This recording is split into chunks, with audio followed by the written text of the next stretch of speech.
মাতা দেবী হচ্ছেন বিকানের রাজ পরিবারের কুলদেবী। 14 দশকে উনি অনেক মিরাকেল ঘটিয়েছিলেন। এই মন্দিরে বলা হয় 25,000 ইঁদুর আছে, খুবই জাগ্রত মন্দির। তো চলুন ভেতরে যাই, দেখি কীরকম মন্দির। কথিত আছে লক্ষণ মানে কর্ণিমাতার যিনি সৎ সন্তান, উনি যখন কপিল সরোবরে জল খেতে গিয়ে ডুবে যাচ্ছিলেন, তখন কর্ণিমাতা নিরুপায় হয়ে যমরাজের কাছে প্রার্থনা করেন ওনাকে বাঁচানোর, এবং বলেন যে ওনার আগামী যারা সন্তান রয়েছেন তারা সবাই ইঁদুর রূপে জন্মগ্রহণ করবে। সেই থেকেই মনে করা হয় এই মন্দিরে যেসব ইঁদুর রয়েছে যতগুলো, তারা হচ্ছে সবাই কর্ণিমাতার সন্তান। এই কর্ণিমাতা মন্দির কিন্তু অনেকটা জায়গা জুড়ে রয়েছে, আপনাকে কিছুটা হেঁটে তারপর মেন গেট দিয়ে ঢুকতে হবে ভেতরে।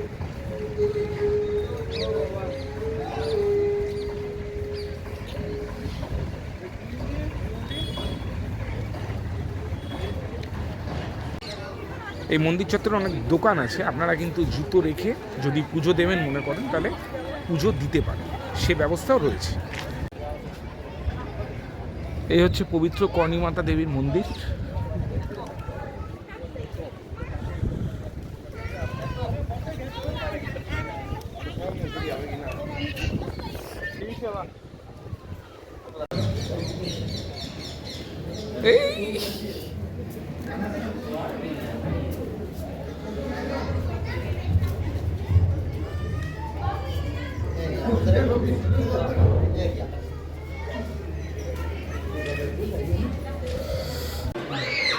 আমি এই মন্দিরে কিন্তু পুজো দিচ্ছি, এই দেখুন কি সুন্দর দৃশ্য ছবি। আমি কিন্তু এখানে পুজো দিচ্ছি, 50 টাকার আছে, 100 টাকার আছে ডালি, আমি 100 টাকারটা নিয়েছি। আর এই হচ্ছে পবিত্র কর্ণিমাতা দেবীর বিগ্রহ, যেটি খুবই জাগ্রত।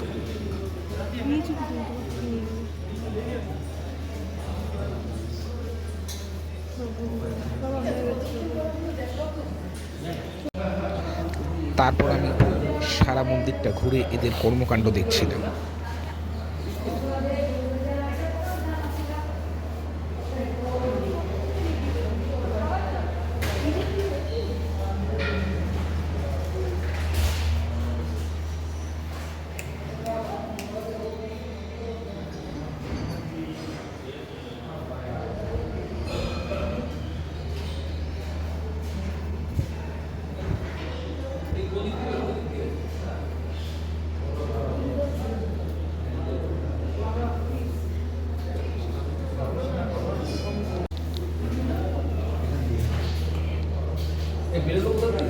বেরোনো ওদিকে কাকু, ওর সব ওদিকে গেছে। হ্যাঁ,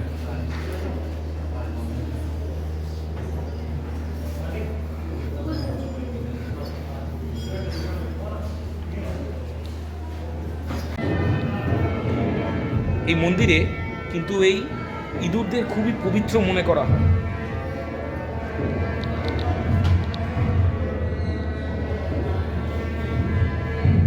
যেদিকে তাকাবেন সেদিকে শুধু ইঁদুর ইঁদুর ইঁদুর ইঁদুর আর ইঁদুর। এটা হচ্ছে বিকানেরের কর্ণিমাতা দেবী মন্দির।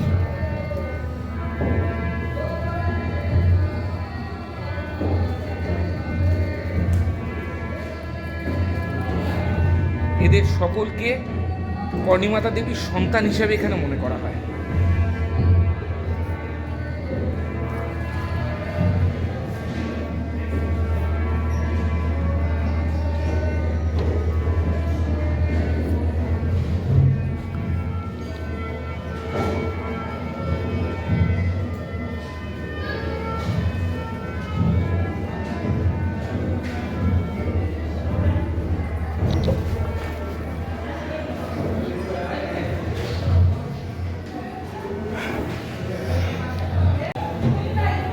খুবই থ্রিলিং এক্সপিরিয়েন্স, খুবই থ্রিলিং এক্সপিরিয়েন্স।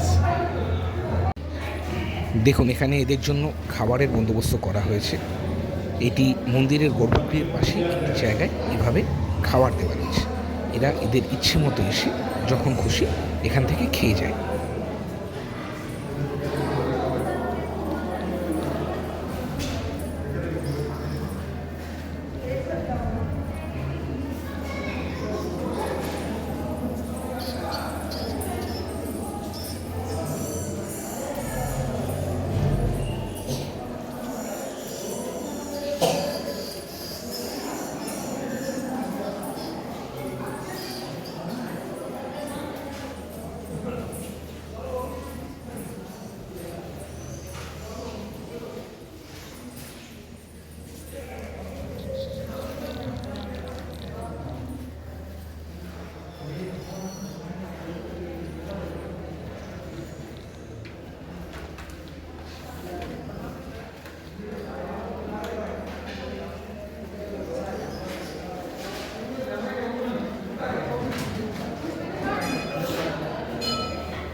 দেখার মতো দৃশ্য একটা।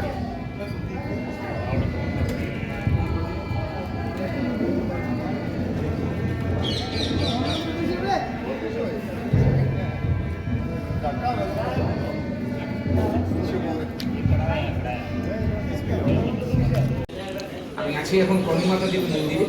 এখানে আমি একটু দেখাই। এই যে দেখুন, এই যে এরা জল খাচ্ছে, এই কিন্তু হচ্ছে এদের বৈশিষ্ট্য। এরা কিন্তু কাউকে কামড়ায় না, এদেরকে কর্ণিমাতা দেবীর সন্তান হিসেবে মনে করা হয়। এরা খুব শুভ মানা হয়। দেখুন কেমন জল খাচ্ছে, আমি কত সামনে রয়েছি, এরা কিন্তু কামড়ায় না। এটা হচ্ছে কর্ণিমাতা দেবীর টেম্পল বিকানের। কর্ণিমাতা দেবীর মন্দির দেখার সাথে সাথেই আমার এই রাজস্থান ভ্রমণ সম্পূর্ণ হলো। এবারে কিন্তু সোজা যোধপুর যাব, যোধপুর থেকে আমি ট্রেন ধরব। তাহলে চলুন আপনাদের সাথে স্টেশনে দেখা হচ্ছে। কর্ণিমাতা দেবীর মন্দির দেখার সাথে সাথেই আমার কিন্তু রাজস্থান ভ্রমণ এখানেই সম্পূর্ণ হলো। এই ছিল আমার বিকানের ভ্রমণের পুরো অংশ। এরপর আমি এসেছিলাম যোধপুর। আমার ট্রেন ছিল যোধপুর থেকে আমি ট্রেন ধরেছিলাম। সে ভিডিও নিয়ে আসবো পরবর্তী অংশে।